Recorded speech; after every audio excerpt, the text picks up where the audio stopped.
Il y a tellement de questions que j'aimerais te poser. Tu as ce rêve, parmi d'autres, de modéliser un système naturel, une cellule. C'est un rêve magnifique. Je pourrais t'interroger là, dessus, mais en lien avec ce sujet et celui de l'IA scientifique, j'aimerais élargir un peu.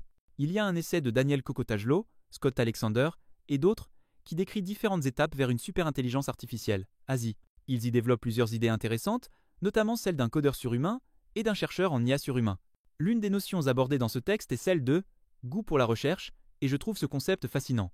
D'après tout ce que tu as pu observer, penses-tu qu'il est possible qu'un système d'IA développe un véritable goût pour la recherche?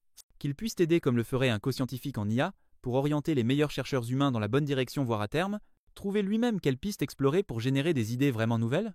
Parce que ça semble être un élément clé pour faire de grandes avancées scientifiques. Oui, je pense que ce sera l'un des aspects les plus difficiles à reproduire ou à modéliser, cette notion de goût ou de jugement. C'est ce qui distingue à mes yeux les grands scientifiques des bons scientifiques. Tous les scientifiques professionnels sont techniquement compétents, sinon ils n'auraient jamais atteint ce niveau dans le monde académique, par exemple. Mais ensuite, il y a cette question de goût. Savoir instinctivement quelle est la bonne direction, le bon type d'expérience, ou surtout la bonne question à poser. Choisir la bonne question, c'est probablement la chose la plus difficile en science. Formuler la bonne hypothèse aussi. Et ça, les systèmes actuels ne savent clairement pas le faire. Je dis souvent qu'il est plus difficile de formuler une bonne conjecture que de la résoudre. Et on va être bientôt avoir des systèmes capables de résoudre des conjectures complexes. Par exemple, avec les problèmes de maths olympiades, l'an dernier, notre système AlphaProof a obtenu une médaille d'argent sur ce type de problème particulièrement difficile. Peut-être qu'un jour, un système pourra résoudre un problème de type Millennium Prize. Mais la vraie question c'est, pourrait-il formuler une conjecture digne d'intérêt? Une que quelqu'un comme Terence Tao verrait comme une vraie question profonde sur la nature des mathématiques, des nombres ou de la physique. Et ça, c'est une forme de créativité bien plus difficile. Aujourd'hui, les systèmes informatiques ne savent clairement pas faire ça. Et on ne sait pas encore quel mécanisme permettrait un tel raisonnement. Ce genre de saut imaginatif, comme celui qu'Einstein a fait avec la relativité restreinte, puis générale, à partir des connaissances qu'il avait alors. Et c'est ça, le défi avec une conjecture, il faut trouver quelque chose d'intéressant, mais qui soit aussi démontrable. Il est facile d'inventer quelque chose d'extrêmement difficile, ou au contraire, quelque chose de bien trop simple. Mais ce qui est vraiment intéressant, c'est ce qui se trouve juste à cette frontière. Ce juste équilibre, c'est ce qui permet de vraiment faire progresser la science. L'idée, c'est de poser une hypothèse qui divise clairement l'espace des possibles.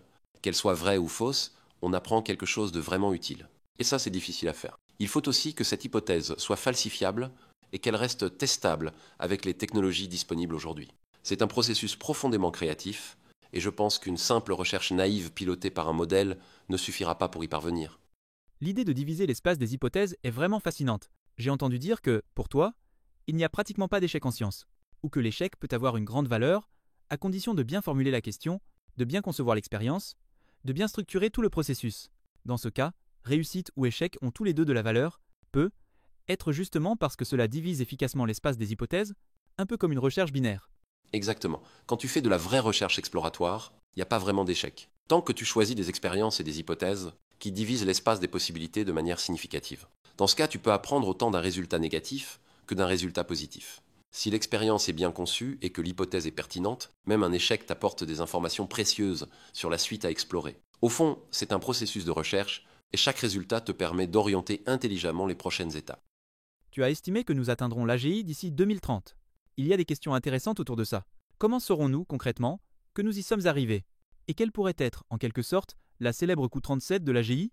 Mon estimation, c'est qu'il y a environ 50% de chances d'y parvenir d'ici 5 ans. Donc disons, à l'horizon 2030. Je pense que c'est tout à fait possible. Mais cela dépend aussi de la définition que l'on donne à l'AGI. Il y a beaucoup de débats à ce sujet en ce moment. Pour ma part, j'ai toujours eu une exigence assez élevée, pouvoir égaler les fonctions cognitives du cerveau humain.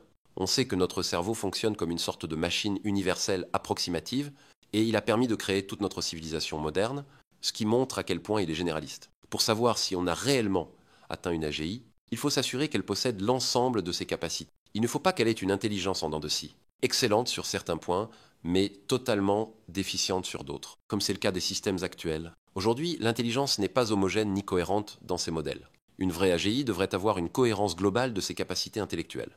Et il nous manque encore certaines compétences clés, la véritable capacité d'invention, la créativité dont on parlait plus tôt. Pour tester ça, une méthode serait de faire passer au système des dizaines de milliers de tâches cognitives différentes, des choses que l'on sait que les humains peuvent faire, et peut-être aussi rendre ce système accessible à quelques centaines des meilleurs experts mondiaux, les Terence Tao de chaque discipline, et leur laisser un mois ou deux pour chercher des failles évidentes. S'ils n'en trouvent pas, alors on pourra vraiment considérer qu'on est très proche d'un système véritablement général. Permets-moi de nuancer un peu.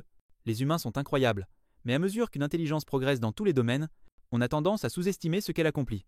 Tu mentionnais Terence Tao.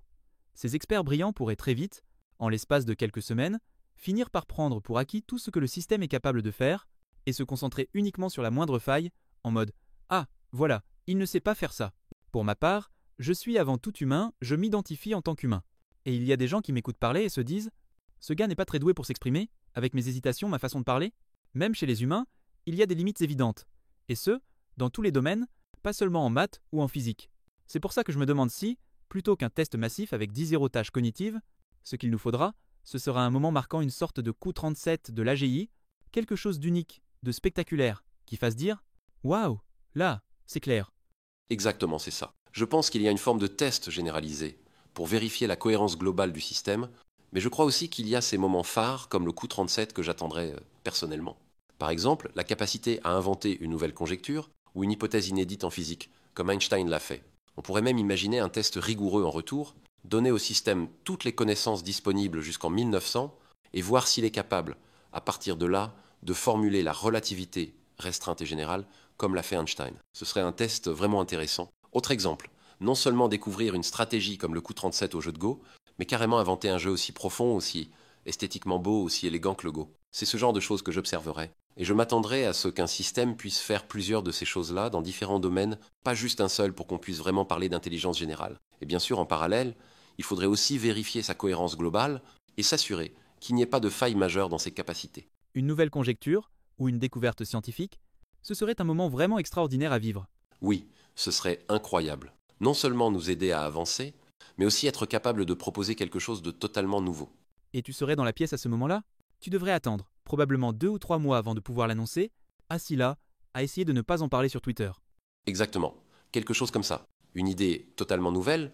En physique, par exemple, on la ferait sans doute valider par les plus grands experts du domaine, on vérifierait son fonctionnement, on l'analyserait en détail. Et j'imagine que le système expliquerait lui-même comment il l'a formulé. Oui, ce serait un moment absolument exceptionnel. Est-ce que tu crains que nous, en tant qu'êtres humains, puissions passer à côté d'un tel moment sans le reconnaître ? Ce que je pense, c'est que oui, on pourrait passer à côté, surtout si c'est très complexe. L'analogie que j'utilise, c'est celle des échecs. Je ne pense pas que ce serait totalement incompréhensible pour les meilleurs scientifiques humains, mais ce serait peut-être comme jouer contre Garry Kasparov ou Magnus Carlsen. Ils peuvent faire un coup brillant, un coup que je n'aurais jamais imaginé, mais ensuite, ils peuvent expliquer pourquoi ce coup avait du sens. Et on peut le comprendre peut-être pas aussi profondément qu'eux, mais suffisamment pour en saisir la logique, surtout s'ils savent bien l'expliquer. Et d'ailleurs, la capacité à expliquer clairement, c'est aussi une forme d'intelligence. Je pense donc que, pour les meilleurs scientifiques humains, ce serait tout à fait possible de suivre. Mais je me demande, et tu pourras peut-être m'éclairer là, dessus du côté du jeu de Go. Est-ce qu'il existe des coups, même venant de Magnus ou Garry, qu'ils pourraient d'abord rejeter, pensant que ce sont de mauvais coups ? Oui, c'est possible. Mais ensuite, avec leur intuition, ils finissent par comprendre pourquoi ce coup fonctionne. Et l'un des grands avantages des jeux, c'est qu'ils permettent une forme de test scientifique. On peut tout simplement observer si le coup mène à une victoire ou non. C'est ça qui permet de savoir au final si un coup ou une stratégie était bonne. Puis on peut revenir en arrière, l'analyser, et même se l'expliquer à soi-même plus en profondeur. C'est comme ça que fonctionne l'analyse aux échecs ou dans d'autres jeux. Peut-être que mon cerveau fonctionne comme ça parce que j'ai commencé très jeune. Je fais ce genre d'analyse depuis l'âge de 4 ans, et ça m'a entraîné à réfléchir de manière très rigoureuse dans cette logique-là. Même aujourd'hui, quand je génère du code, il y a souvent cette forme de tension subtile et fascinante qui se produit. Au départ, je peux identifier un bloc de code généré comme incorrect, mais d'une manière nuancée, pas forcément évidente. Et à chaque fois, je me pose la question, est-ce qu'il y a une compréhension plus profonde ici ? Et si c'était moi qui me trompais ? À mesure que les systèmes deviennent de plus en plus intelligents, on va devoir se confronter à ça de plus en plus souvent. On devra se demander, est-ce que ce que je vois là est un bug ? Ou une fonctionnalité inattendue ? Oui, et ces situations vont devenir de plus en plus complexes à gérer. Mais on peut aussi imaginer des systèmes d'IA qui génèrent ce code ou autre chose, et des développeurs humains qui l'analysent, tout en étant eux-mêmes assistés par d'autres outils d'IA. Ce sera donc un processus assez fascinant, avec peut-être des outils d'IA différents, ceux qui génèrent le contenu, et d'autres conçus pour le superviser ou le vérifier. Si on revient un instant sur ce système d'AGI, désolé de relancer le sujet, mais AlphaEvolve, c'est vraiment fascinant. Du côté de la programmation, AlphaEvolve pourrait permettre quelque chose comme une amélioration récursive autonome, potentiellement. Alors imaginons, peut-être pas dès la première version, mais quelques itérations plus tard, à quoi pourrait réellement ressembler un tel système ? Penses-tu que ce serait quelque chose de simple ? Un programme capable de s'améliorer lui-même, de manière relativement directe et élégante ? Je dirais que oui, C'est potentiellement possible, mais je ne suis même pas certain que ce soit souhaitable. Parce que ça s'apparenterait à un scénario de décollage rapide. Et ce type de transition brusque est assez risqué. Aujourd'hui, les systèmes comme AlphaEvolve fonctionnent avec un humain dans la boucle qui prend des décisions à différentes étapes. Ce sont des systèmes hybrides qui interagissent entre eux. On peut imaginer que, dans le futur, tout cela puisse devenir entièrement automatisé, de bout en bout. Je ne vois pas pourquoi ce ne serait pas possible. Mais pour l'instant, les systèmes ne sont pas encore assez bons pour aller jusque-là. En particulier quand il s'agit de concevoir l'architecture d'un programme ou d'un système. Et ça rejoint un peu ce qu'on disait à propos des conjectures scientifiques. Les modèles actuels sont performants lorsqu'on leur donne des instructions très précises, des objectifs bien définis. Mais si tu leur donnes une consigne vague, de haut niveau, ça ne fonctionne pas. Par exemple, si tu leur dis « invente un jeu aussi profond et élégant que le Go », c'est une instruction bien trop floue. Les systèmes actuels ne sauraient pas quoi faire de ça, ni comment la transformer en objectif concret. C'est un peu pareil si tu leur demandes simplement « améliore-toi toi-même ».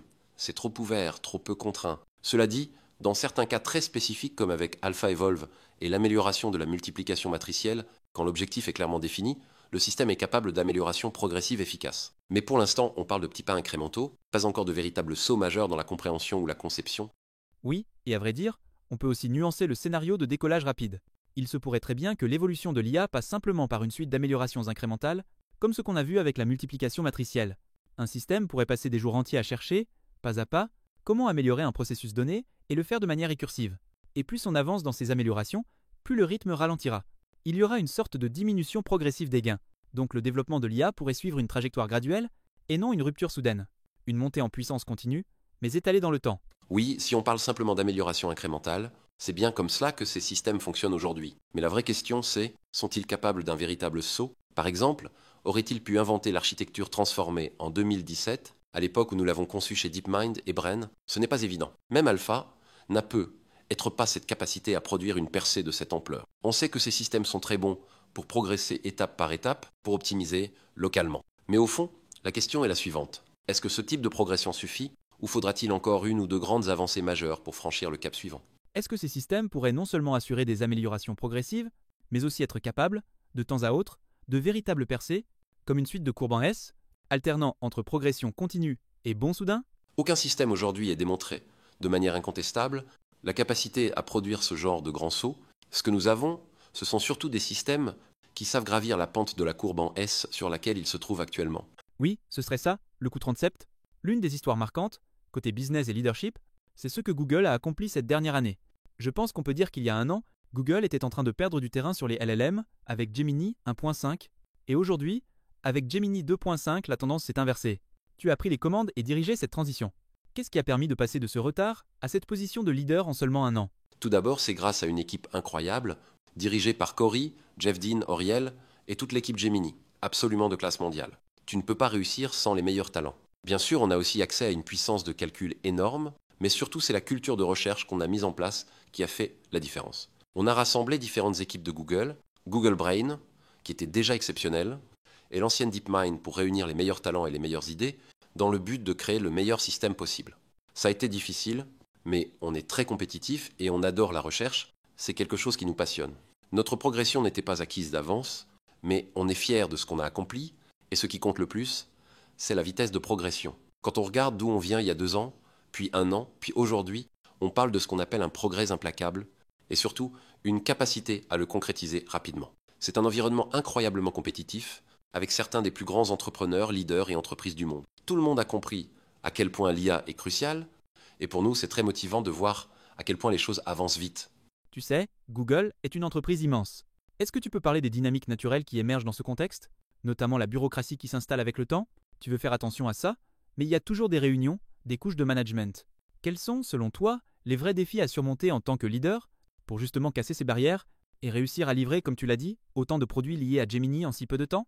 Exactement, c'est ça, être dans une logique de progrès constant. Comme dans toute grande entreprise, il y a forcément plusieurs niveaux de management, c'est inévitable, ça fait partie du fonctionnement. Mais personnellement, j'ai toujours continué à travailler comme à l'époque de l'ancien DeepMind, avec une mentalité de start-up, même si on était déjà une grosse structure, et c'est encore notre façon de fonctionner aujourd'hui chez Google DeepMind, agir avec décision, avec l'énergie qu'on retrouve dans les meilleures petites équipes. On essaie d'avoir le meilleur des deux mondes. D'un côté, une portée énorme des milliards d'utilisateurs, des produits puissants à enrichir avec notre IA et notre recherche, et de l'autre, une agilité proche de celle d'une start-up. Très peu d'endroits dans le monde te permettent à la fois de faire de la recherche de pointe et de l'appliquer directement pour améliorer la vie de milliards de personnes le lendemain. C'est une combinaison assez unique. Et on se bat en permanence pour réduire la bureaucratie afin de laisser s'exprimer pleinement la culture de recherche et cette capacité à livrer des avancées rapidement. Je pense qu'on a trouvé un bon équilibre, tout en restant responsable comme une grande entreprise se doit de l'être, surtout avec un tel éventail de produits et de services à gérer. Ah,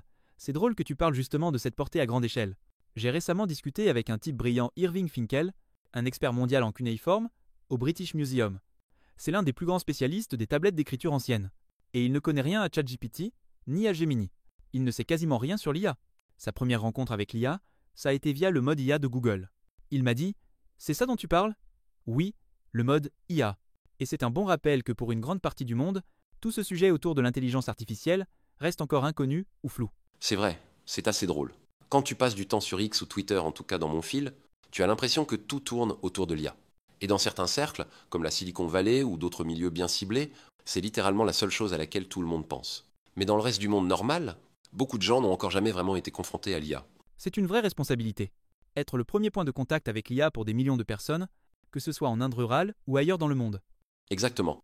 Et on veut que cette première interaction soit la meilleure possible. Dans beaucoup de cas, l'IA agit en arrière-plan, elle améliore des outils comme Maps ou la recherche sans que ce soit visible, et idéalement pour la plupart des gens, ça devrait être fluide, juste une technologie qui rend leur vie plus simple, plus productive et qui les aide au quotidien.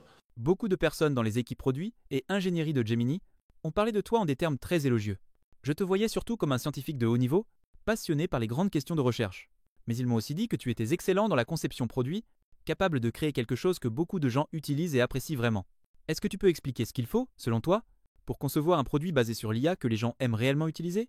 Oui, en fait, ça remonte à mon passé dans le game design. À l'époque, je concevais des jeux pour des millions de joueurs, et on oublie souvent que ça aussi c'était déjà de la technologie de pointe, dans des produits pensés pour le grand public, notamment dans les années 90.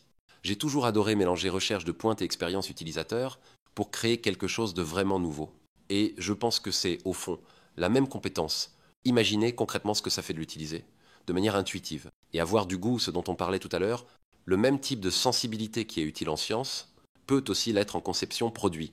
J'ai toujours eu une approche très multidisciplinaire, je ne vois pas vraiment de frontière entre l'art et la science, entre la recherche et le produit. Pour moi, tout ça forme un continuum. Je ne travaille que sur des produits avec une vraie innovation sous le capot. S'il n'y avait pas de technologie avancée derrière, ça ne m'intéresserait pas. Il faut qu'il y ait une vraie part d'invention et de créativité. Quelles sont les choses spécifiques que tu as apprises en travaillant directement avec Gemini, même côté LLM, des moments où tu t'es dit « cette interface ne fonctionne pas » ou « le compromis entre la latence et l'expérience utilisateur n'est pas bon ». Par exemple, comment présenter une réponse à l'utilisateur, combien de temps il est prêt à attendre, et comment cette attente est perçue visuellement ou cognitivement. Ou encore, comment présenter les capacités de raisonnement. Comme tu l'as dit, on est à la frontière de ce qui se fait, et on ne sait pas encore exactement comment présenter correctement l'IA. Y a-t-il des choses précises que tu as apprises à ce sujet ? C'est un domaine qui évolue tellement vite qu'on est en évaluation permanente. Mais aujourd'hui, ce qu'on constate, c'est qu'il faut toujours simplifier au maximum, que ce soit l'interface ou les couches qu'on construit au-dessus du modèle. En réalité, il faut presque s'effacer devant le modèle. Le train est lancé, et il avance à une vitesse folle. On voit déjà l'énorme différence entre Gemini 1.5 et 2.5, et les prochaines versions vont encore franchir un cap. Les modèles deviennent de plus en plus puissants, et la vraie particularité de la conception aujourd'hui, c'est qu'on ne doit pas seulement penser au produit pour ce que la techno permet aujourd'hui, mais pour ce qu'elle permettra dans un an.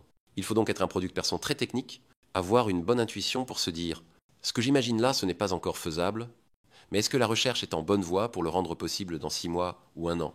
Tu dois anticiper où va la technologie et en parallèle, rester à l'affût des nouvelles capacités qui émergent. Souvent, tu réalises qu'une nouvelle fonctionnalité ouvre soudain une porte inattendue. Comme la génération vidéo par exemple, qu'est-ce qu'on en fait ?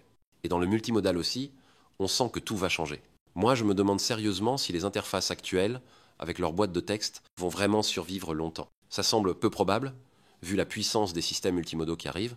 On devrait peu être allé vers quelque chose de beaucoup plus interactif, plus fluide, presque comme dans Minority Report, où l'interaction devient naturelle et collaborative.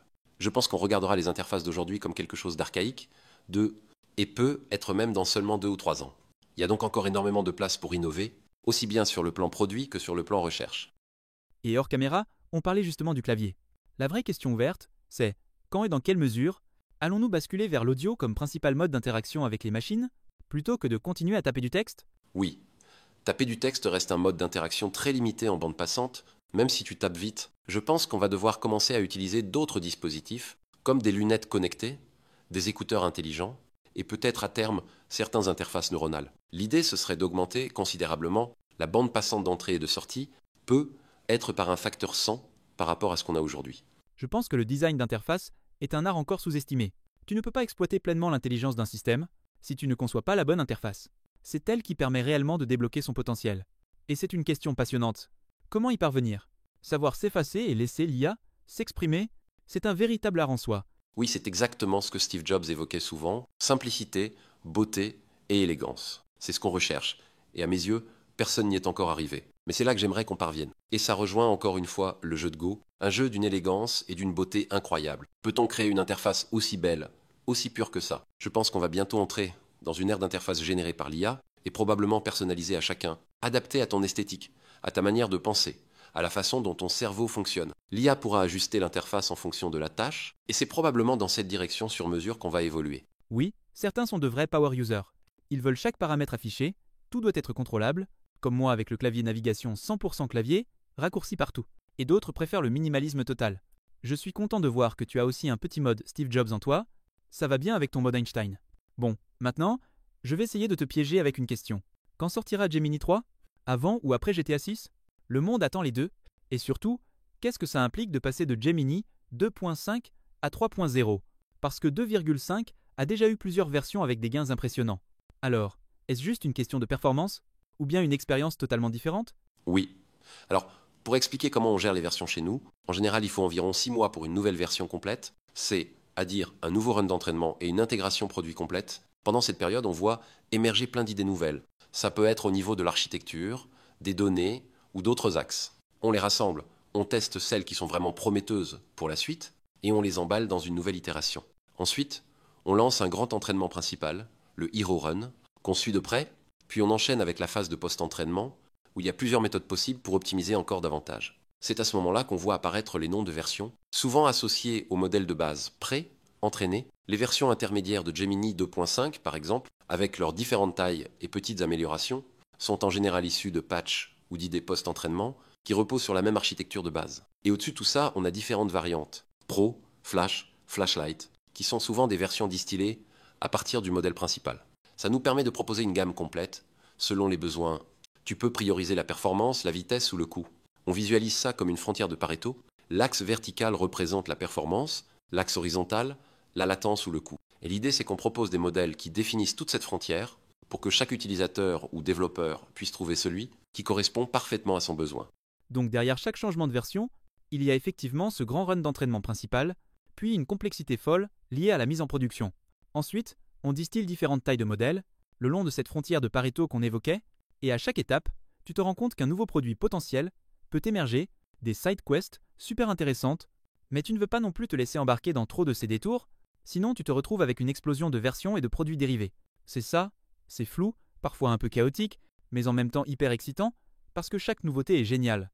Et quand tu vois, par exemple, ce qu'on peut faire avec la vidéo, tu te dis « Waouh, mais comment ça s'intègre dans l'ensemble ?» Et ça relance encore plus de possibilités. Exactement, oui. Et on est en permanence dans ce processus de remontée d'idées qu'on appelle converging upstream. Des idées issues des produits, du post-entraînement, ou même de couches encore plus en aval. Tout ça remonte vers l'entraînement du modèle principal pour le prochain run. Et au fil du temps, ce modèle central, la branche principale de Gemini, devient de plus en plus général, jusqu'à, peut-être un jour, atteindre l'AGI. Oui, donc parfois, quand vous publiez une nouvelle version, où en fait, à chaque version se pose la question des benchmarks. Est-ce que ces benchmarks sont productifs? Ou au contraire contre-productifs, quand il s'agit de montrer la performance réelle d'un modèle? Oui, les benchmarks sont nécessaires, mais l'important c'est de ne pas trop les suroptimiser. Ils ne doivent pas devenir une fin en soi.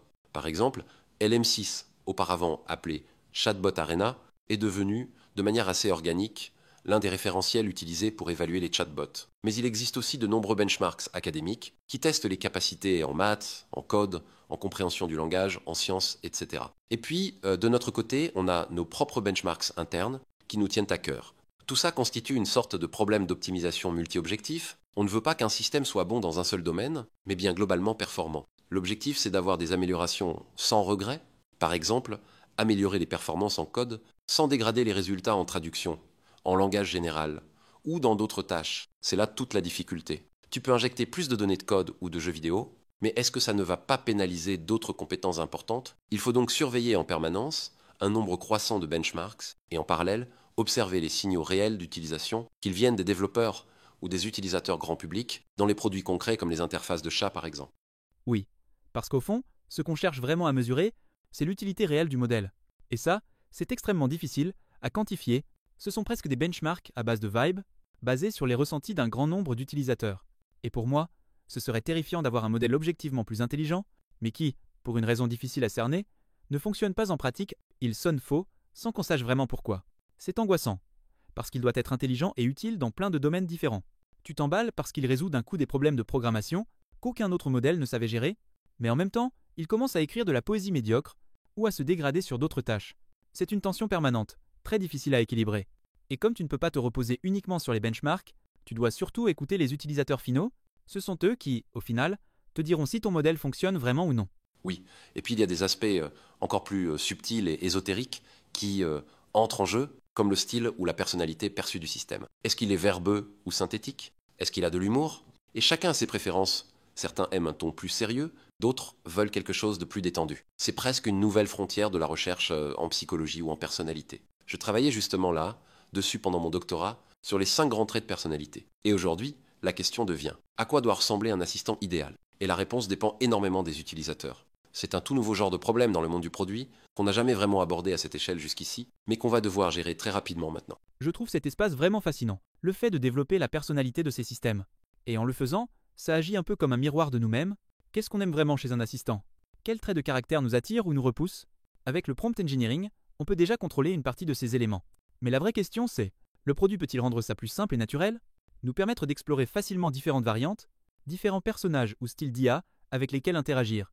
Et alors, quelle est la probabilité que Google DeepMind gagne cette course? Je ne vois pas ça comme une victoire, au sens classique. Je pense qu'il faut arrêter de raisonner en termes de compétition, surtout vu l'importance et les conséquences de ce qu'on est en train de construire. C'est un peu paradoxal parce que j'ai un esprit très compétitif, mais je fais vraiment un effort pour ne pas voir ça comme un jeu ou une course. Pour moi, tous ceux qui sont à la pointe de cette technologie ont une responsabilité énorme, celle d'accompagner cette avancée incroyable de manière sûre et éthique. C'est une technologie qui peut apporter énormément de bien, mais qui comporte aussi des risques réels. Il faut l'amener dans le monde avec précaution et toujours dans l'intérêt de l'humanité. C'est ce à quoi j'ai toujours rêvé et ce qu'on essaie de faire depuis le début. Et j'espère qu'à mesure qu'on se rapprochera de l'AGI, la communauté internationale comprendra que c'est ce cadre-là qu'il faut adopter et défendre collectivement. Je suis d'accord avec toi, c'est très bien dit. Tu as mentionné être en contact, et en bons termes, avec les responsables d'autres laboratoires. Mais maintenant que la compétition s'intensifie, est-ce que c'est difficile de maintenir ces relations? Jusqu'ici, ça se passe plutôt bien. J'essaie vraiment de rester dans une démarche collaborative, c'est dans ma nature. La recherche est, par essence, un effort collectif. La science aussi. Et au final, tout ça doit profiter à l'humanité. Si quelqu'un découvre un remède contre une maladie grave, c'est une victoire nette pour tous. Et c'est la même chose avec l'énergie ou les autres grands défis que j'espère contribuer à résoudre grâce à l'IA. Mon objectif, c'est que cette technologie existe dans le monde, qu'elle soit utilisée pour de bonnes choses, et que ses bénéfices en productivité ou autres soient partagés de manière équitable. J'essaie donc de maintenir de bonnes relations avec les responsables des grands labos. Ce sont souvent des personnalités très intéressantes, comme tu peux t'en douter. Et oui, je pense être en bon terme avec pratiquement tous. Ce sera d'autant plus important à l'avenir quand les choses deviendront encore plus sérieuses qu'aujourd'hui. Avoir ces canaux de communication ouverts, c'est ce qui permettra, si nécessaire, une vraie coopération, notamment sur des sujets critiques comme la sécurité. J'espère qu'il y aura aussi des formes de collaboration sur des sujets moins sensibles, avec moins d'enjeux critiques, des projets qui servent à entretenir les relations humaines et à garder une bonne entente entre les équipes. Par exemple, je pense qu'Internet adorait te voir collaborer avec Elon sur la création d'un jeu vidéo, ce genre d'initiative détendue, créative, qui favorise l'esprit de camaraderie. Et puis bon, vous êtes tous les deux de vrais gamers, alors ce serait juste fun à faire pour vous et pour tout le monde. Oui, ce serait génial, et on en a déjà parlé par le passé, ça pourrait vraiment être un projet sympa à concrétiser. Je suis totalement d'accord avec toi. Ce serait bien d'avoir ce genre de projet parallèle, où l'on peut vraiment se concentrer sur l'aspect collaboratif, sans pression excessive. C'est gagnant-gagnant pour tout le monde, et ça permet aussi de renforcer cette culture de collaboration, ce réflexe collectif qu'il faut entretenir. Je vois la quête scientifique un peu comme ce projet parallèle de l'humanité, et je pense que Google DeepMind pousse vraiment dans cette direction. J'adorerais voir d'autres labos s'investir davantage dans la recherche scientifique pure, et surtout collaborer entre eux, parce qu'au fond, c'est souvent plus facile de coopérer quand il s'agit de grandes questions scientifiques. Je suis d'accord, et j'aimerais vraiment que plus de laboratoires parlent de science. Mais honnêtement, j'ai l'impression que nous sommes les seuls à vraiment utiliser l'IA dans cette optique-là. C'est pour ça que des projets comme AlphaFold sont si importants pour moi et pour notre mission. Montrer concrètement comment l'IA peut bénéficier à l'humanité de manière directe et tangible. On a même lancé des entreprises comme Isomorphic, dans le prolongement d'AlphaFold, pour faire de la découverte de médicaments. Et ça fonctionne très bien. On construit en quelque sorte de nouveaux systèmes AlphaFold appliqués à la chimie pour accélérer la conception de nouveaux traitements. Ce sont ces exemples-là qu'on doit mettre en avant et que la société doit voir pour comprendre ce que l'IA peut réellement apporter en termes de bénéfices concrets à grande échelle. Merci, du fond du cœur, pour ce que tu fais pour faire avancer la science, avec rigueur, humilité et même une vraie dimension de plaisir dans l'exploration. Et le fait que tu parles encore de PQRNP, c'est juste génial. J'adore ça. Maintenant, parlons un peu de cette guerre des talents. Certains disent que c'est exagéré, d'autres non. Que penses-tu de ce que fait Meta, par exemple, en attirant des talents avec des salaires énormes, et plus globalement, de cette intensification de la compétition pour recruter les meilleurs profils? Je précise aussi que beaucoup voient DeepMind comme un endroit idéal pour faire de la recherche de pointe. Justement pour toutes les raisons que tu as évoquées, une culture scientifique riche, vivante et rigoureuse. Oui, bien sûr. Meta suit actuellement une stratégie particulière, et de leur point de vue, c'est probablement rationnel. Ils sont en retard, ils doivent réagir, et c'est leur façon de le faire. Mais, de mon côté, je pense que les personnes qui croient vraiment à la mission de l'IA, et qui comprennent la portée réelle, les bénéfices comme les risques, de ce que cette technologie implique, sont généralement là pour être, comme moi, à la frontière de la recherche, pour avoir un impact, orienter cette avancée, et accompagner l'IA de façon responsable. Aujourd'hui, Meta n'est pas sur cette frontière, être qu'ils y reviendront, mais ce qu'ils font en ce moment, c'est surtout tenter de rattraper leur retard. Et oui, bien sûr, on doit payer les gens correctement, à la hauteur du marché, et ça continue de grimper, c'est logique. Mais il y a des choses bien plus importantes que l'argent. Je m'y attendais d'ailleurs. De plus en plus de dirigeants comprennent enfin ce que je crois profondément depuis plus de 30 ans, que l'IA est sans doute la technologie la plus importante jamais inventée. Donc oui, c'est rationnel que tout le monde s'y mette. Mais il y a aussi des questions bien plus larges qui arrivent. Aujourd'hui, dans l'IA, les gens sont très bien payés. Je me souviens qu'en 2010, quand on a lancé DeepMind, je ne me suis même pas payé pendant plusieurs années. On n'avait pas assez d'argent, personne ne voulait investir. Aujourd'hui, certains stagiaires sont payés l'équivalent de notre première levée de fonds entière, ce qui est assez drôle. À l'époque, je devais parfois payer de ma poche pour pouvoir faire un stage. Aujourd'hui, c'est complètement inversé. Mais c'est comme ça, le monde a changé. Et puis, si on se projette dans un monde post-AGI, où l'on aura résolu des problèmes fondamentaux comme l'énergie, que signifiera encore l'argent, je pense que l'économie elle-même devra être repensée. On aura des questions bien plus complexes à résoudre, et dans ce contexte, les salaires et les discussions actuelles deviendront probablement secondaires. Quand on est confronté à des conséquences aussi gigantesques, et à des questions scientifiques aussi fascinantes, ça remet tout le reste en perspective. Tout ça pourrait n'être qu'à quelques années de nous. D'un point de vue pratique et concret, si on zoome sur les métiers, on peut prendre l'exemple des programmeurs. L'IA progresse très vite dans ce domaine, elle est déjà très performante en programmation, et ça ne fait que s'accélérer. Beaucoup de gens qui programment pour vivre, et qui aiment profondément ça, s'inquiètent pour leur avenir. D'après toi, à quel point devraient-ils s'inquiéter? Et surtout, comment s'adapter intelligemment à cette nouvelle réalité pour continuer à exister et s'épanouir en tant qu'humain dans le monde de la programmation? C'est intéressant, parce que la programmation, comme d'autres compétences qu'on pensait dures, s'avère finalement plus facile à automatiser qu'on ne l'imaginait, pour plusieurs raisons. Par exemple, dans le code ou les maths, tu peux générer énormément de données synthétiques et tu peux vérifier automatiquement si elles sont correctes. Cette propriété rend l'entraînement des modèles bien plus efficace dans ces domaines. Et bien sûr, nous sommes tous naturellement attirés par ces outils, parce qu'en tant que programmeurs, ils nous rendent plus rapides et plus productifs. Pour les 5 à 10 prochaines années, je pense qu'on verra une vraie transformation. Les personnes qui embrassent pleinement ces technologies, qui s'en servent comme une extension d'eux-mêmes, que ce soit dans la création ou dans la technique, deviendront super productives, presque surhumaines dans ce qu'elles accomplissent. Les bons programmeurs deviendront excellents et leur impact sera multiplié par 10 car ils sauront tirer le meilleur parti de ces outils. Ça va provoquer des changements importants, mais aussi beaucoup d'opportunités. Par exemple, si coder devient plus simple, ça ouvrira la porte à plus de créatifs pour produire du code et innover. Mais les meilleurs développeurs garderont un avantage énorme, notamment pour définir l'architecture, poser les bonnes questions et guider les assistants IA de manière intelligente, et surtout pour vérifier la qualité du code généré. Donc à mes yeux, il y a encore beaucoup d'espace à explorer, et les humains auront un rôle fort dans les années à venir. Oui, il y a plusieurs choses intéressantes dans ce que tu dis. D'abord, il y a une forme d'urgence à devenir de plus en plus compétent dans l'utilisation de ces outils. Il ne s'agit plus de rivaliser avec les modèles, mais de s'améliorer grâce à eux et de les intégrer dans son propre processus. C'est une dynamique d'alignement, pas de confrontation.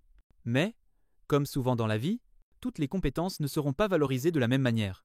Certaines formes de programmation, comme par exemple le design d'interface web, pourraient devenir très automatisables à court terme. A l'inverse, d'autres domaines comme la conception de moteurs de jeu, le design back-end complexe ou la programmation en environnement haute performance demanderont toujours une forte expertise humaine, notamment dans la prise de décision critique. Donc oui, Il y aura un déplacement progressif de la valeur et une restructuration des rôles où l'humain sera le plus utile. Et c'est une réalité anxiogène pour beaucoup, mais c'est un changement inévitable qu'il faut apprendre à anticiper. Oui, je pense que tu as raison. À chaque période de grande rupture technologique, il y a des changements profonds. Ce n'est pas nouveau, on l'a vu avec l'arrivée d'Internet, du mobile, et bien avant avec la révolution industrielle. Mais cette fois, on entre dans une nouvelle ère, et le niveau de transformation va être encore plus élevé. Il va y avoir des métiers totalement nouveaux, qu'on ne peut même pas imaginer aujourd'hui, comme cela a été le cas avec le web dans les années 90. Les personnes qui sauront acquérir les bonnes compétences et s'adapter rapidement deviendront extrêmement précieuses. Mais pour beaucoup, il faudra réapprendre ou repositionner leurs compétences actuelles. Et ce qui rend cette transition plus difficile que les précédentes, c'est qu'elle sera à la fois plus brutale et plus rapide. On parle probablement d'un impact 10 fois plus grand que la révolution industrielle, mais aussi 10 fois plus rapide. Non pas sur un siècle, mais sur une décennie. Donc au final, un facteur 100 si on combine l'ampleur et la vitesse, et c'est ce qui va rendre la gestion sociale de cette transition beaucoup plus complexe. Il y a énormément de réflexions à avoir, dès maintenant. Et je pense qu'on a besoin que les économistes, les philosophes et les décideurs s'emparent sérieusement de ces questions. Comment la société va-t-elle absorber ce choc? Quelles sont les nouvelles structures à imaginer? Peut-être faudra-t-il mettre en place une forme de provision universelle de base, afin que les gains de productivité massifs générés par l'IA soient repartagés équitablement. Ce pourrait être sous forme de services gratuits ou de ressources accessibles à tous. Et ceux qui veulent aller plus loin, acquérir des compétences rares ou se rendre indispensables dans des domaines clés, pourront toujours le faire. Mais il faudrait qu'il existe un socle garanti pour que chacun puisse vivre dignement dans un monde profondément transformé par l'IA. Et si on considère le gouvernement comme une technologie, alors il y a des questions fascinantes. Pas seulement économiques, mais aussi politiques. Comment conçoit-on un système politique capable de réagir à un monde en mutation rapide? Un système qui puisse représenter la douleur, les inquiétudes, les espoirs, de groupes très différents, et réallouer les ressources de manière juste en répondant à ces besoins sans aggraver les divisions. Parce que souvent, les politiques sont très doués pour exploiter la division, désigner l'autre, le présenter comme un ennemi et capitaliser sur ce clivage pour se faire élire. Mais ce genre de stratégie est contre-productive quand il s'agit de tirer parti d'une technologie révolutionnaire pour faire progresser l'humanité. Donc oui, si on voit les systèmes politiques comme une forme de technologie, alors ils doivent eux aussi évoluer rapidement pour être à la hauteur des transformations que l'IA va provoquer. Absolument. Je pense qu'on va avoir besoin de nouvelles structures de gouvernance, peut-être même de nouvelles institutions, pour accompagner cette transition. La philosophie politique et la science politique vont jouer un rôle central dans cette évolution. Mais la priorité numéro 1, selon moi, c'est de créer davantage d'abondance, d'augmenter la quantité de ressources disponibles. C'est ça la première étape, accroître la productivité, générer plus de valeur et peut-être sortir enfin d'une logique à somme nulle. Ce n'est qu'une fois cette abondance créée qu'on peut s'attaquer à la deuxième question, comment répartir équitablement ces ressources et les utiliser pour le bien commun. Mais on ne peut pas redistribuer ce qu'on n'a pas encore créé. Question absurde, peut-être mais importante, quelle est ta probabilité personnelle depuis Doom? C'est, à dire, la probabilité que la civilisation humaine se détruise elle-même? Eh bien, je n'ai pas de chiffre précis pour Pdoom, non. Et la raison, c'est que je pense que donner un chiffre donne une fausse impression de précision, alors qu'en réalité, on n'a pas encore assez d'éléments concrets pour le faire. Franchement, je ne sais même pas comment certains sortent leur probabilité de fin du monde. Pour moi, c'est un exercice un peu absurde. Ce que je peux dire, c'est que le risque est clairement non nul et probablement non négligeable, et rien que ça, c'est déjà très sérieux. Mon point de vue, c'est qu'on est face à une incertitude énorme. Quelles seront réellement les capacités de ces technologies? À quelle vitesse vont-elles progresser? À quel point seront-elles contrôlables? Certaines choses vont être s'avérer bien plus simples qu'on ne le pense, et tant mieux, mais il y aura être aussi des problèmes très profonds, bien plus complexes que ce qu'on imagine aujourd'hui. Et dans ce contexte d'incertitude, avec des enjeux aussi colossaux, on se retrouve face à deux futurs possibles. D'un côté, l'IA pourrait nous permettre de résoudre toutes les maladies, la crise énergétique, la rareté des ressources, de voyager vers les étoiles, et d'atteindre un plein épanouissement humain. Et de l'autre côté, il y a les scénarios de catastrophes existentielles. Donc, vu l'incertitude et l'ampleur des enjeux, la seule approche rationnelle, selon moi, c'est d'avancer avec une forme d'optimisme prudent. Oui, on veut ces bénéfices incroyables que l'IA peut offrir. Et à vrai dire, je serais très inquiet pour l'humanité si je ne savais pas que l'IA arrive, car avec les défis qu'on a déjà, climat, maladie, vieillissement, ressources, je ne vois aucune autre technologie capable de nous aider à ce niveau. L'IA pourrait être transformative dans le bon sens, mais on doit aussi être lucide sur les risques, même si on ne peut pas encore les quantifier précisément. La seule chose à faire, c'est de s'appuyer sur la méthode scientifique, de faire beaucoup plus de recherches pour définir ces risques, et surtout les traiter sérieusement. Et c'est ce qu'on essaie de faire. Mais je pense qu'il faudrait 10 fois plus d'efforts qu'actuellement, surtout maintenant qu'on s'approche réellement de la ligne AGI. Qu'est-ce qui t'inquiéterait le plus? Que les risques viennent des humains eux-mêmes? Ou directement de l'IA, AGI? Autrement dit, est-ce que ta plus grande crainte, c'est l'abus humain de la technologie? Ou bien un scénario où l'IA elle-même devient dangereuse, par des mécanismes comme la tromperie, la dissimulation ou une montée en puissance secrète et progressive que tu évoquais, devenant de plus en plus performante sans qu'on s'en rende compte? Je pense que ces deux types de risques se manifestent à des échelles de temps différentes, mais ils sont tout aussi importants à traiter. D'un côté, il y a le scénario classique, des acteurs malveillants qui s'emparent d'une nouvelle technologie, en l'occurrence une technologie généraliste, et la détournent à des fins néfastes. C'est un risque majeur, avec beaucoup de complexité, parce que personnellement, je suis très favorable à la science ouverte et à l'open source. C'est d'ailleurs ce qu'on a toujours fait pour nos projets scientifiques, comme AlphaFold, dans une logique de partage au service de la recherche mondiale. Mais alors, comment empêcher que des acteurs mal intentionnés, qu'ils soient individus isolés ou même états voyous, aient accès à des systèmes aussi puissants, tout en continuant à permettre aux acteurs vertueux d'y accéder librement pour faire progresser la science et la technologie? C'est un problème très difficile, et honnêtement, je n'ai encore entendu aucune solution vraiment claire à ce sujet. Et puis, de l'autre côté, il y a l'autre risque évident: plus les systèmes deviennent autonomes et agentiques, plus ils se rapprochent de ce qu'on pourrait appeler une IA forte. Et dans ce cas, la question devient: comment s'assurer qu'ils restent alignés avec nos intentions? Comment garantir qu'ils respectent les garde-fous et restent sous contrôle humain, même lorsqu'ils deviennent capables de prendre leurs propres décisions? Oui, j'ai tendance être que mon esprit est limité, à m'inquiéter davantage des humains, des acteurs malveillants. Et là, il y a deux aspects. D'un côté, comment éviter de mettre une technologie destructrice entre leurs mains, et de l'autre, du point de vue géopolitique et technologique, comment réduire le nombre d'acteurs malveillants dans le monde? C'est aussi un problème profondément humain. Oui, c'est un problème vraiment difficile. Mais on peut être aussi utiliser la technologie elle-même pour détecter plutôt certains usages malveillants, que ce soit en biologie, nucléaire ou autre. L'IA pourrait être utile dans ce rôle, à condition que l'IA utilisée soit elle-même fiable. C'est donc un problème imbriqué, et c'est ce qui le rend aussi complexe. Et là encore, il faudra être un accord international minimal, au moins entre la Chine et les États-Unis, pour établir des standards communs de base.